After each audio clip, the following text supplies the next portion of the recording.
Are you America first or Israel first? I want to say this as clearly as I can. I am God first. But for the sake of the argument, supporting Israel is one of the most America first things the United States can do.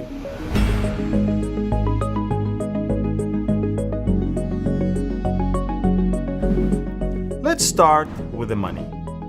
You often hear that America gives Israel $3.8 billion a year. Sounds like a handout. Sounds like a charity. But the reality is the exact opposite. US taxpayers send $3.8 billion annually to Israel, and the United States receives roughly $48 billion back through defense contracts, co-production, technology, pharmaceuticals, cyber innovation, and joint research. That's not charity. That's not foreign welfare. That is one of the highest return US investments anywhere in the world. The vast majority of that money is spent inside the United States in American factories on American weapon systems, supporting American jobs. Now let's talk about security. A former US Air Force intelligence chief once said that the value of intelligence America gets from Israel on Russian weapons, on terrorism, on enemy tactics would cost Washington the equivalent of multiple CIAs to reproduce. Even if he exaggerated, even if it's worth only one CIA, that's already far more than $3.8 billion a year. The budget of the CIA, to the best of my knowledge, is about $15 billion annually. So let's assume that General George Keegan exaggerated, and Israel does not contribute the value of 5 CIAs, maybe only 2 CIAs, maybe only 1 CIA. It's already almost 5 times the value of what is called erroneously foreign aid to Israel. And remember, most of that money is spent back in the United States, in American factories, on American planes, paying American workers. That is not foreign welfare. That is a high-yield American investment. Now let's talk about the military side. The late General Alexander Haig, former NATO commander and US Secretary of State, once described Israel as America's largest aircraft carrier that doesn't need a single American soldier on board. Think about that.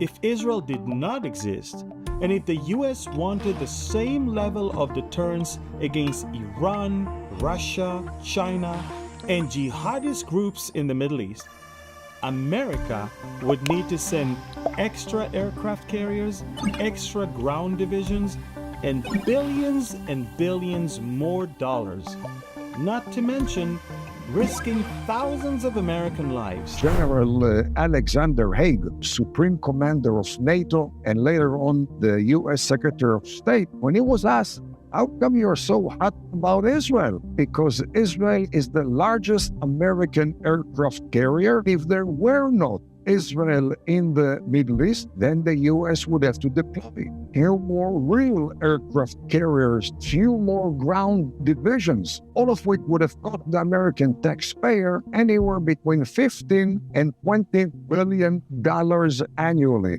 So all is spared by one Jewish state. Because Israel is there, strong, motivated, and constantly on guard, the US can project power in the most dangerous region on Earth without permanently parking tens of thousands of troops there.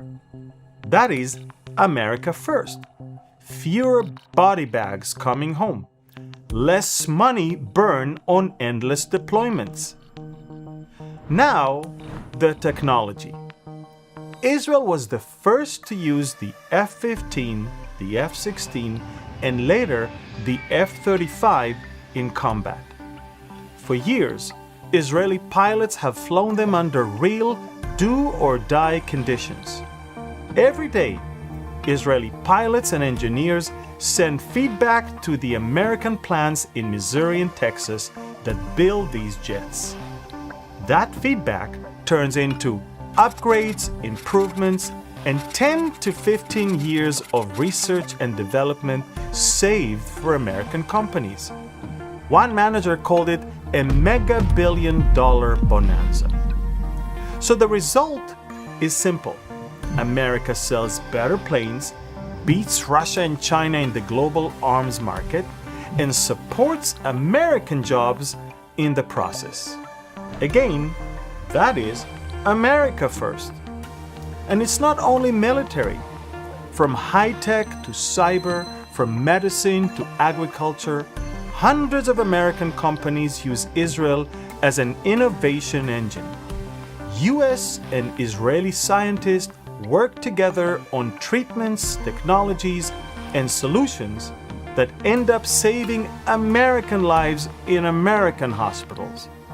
Once more, that is America first. Finally, there is the strategic picture.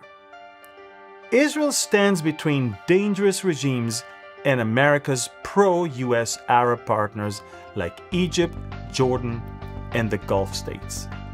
Those countries don't work with Israel because they love Zionism. They work with Israel because they see the Jewish state as their best insurance policy against Iran and radical Islam.